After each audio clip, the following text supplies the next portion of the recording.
What's up guys? Ngayon nga po pala ay naglilinis tayo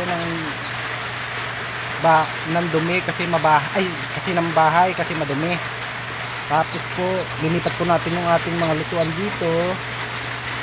So linipat po natin.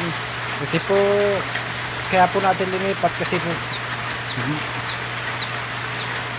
lutuan kasi mabasa kasi basa dito sa bahay natin.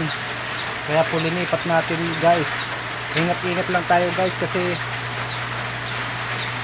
panahon ay masama ang panahon kasi panahon ay masama ang panahon guys kasi mabasa ay madumi kasi ang bahay natin ay kasi maulan.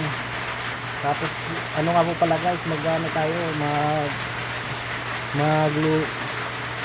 magluluto na tayo ng ating lulutuin kasi kahapon na.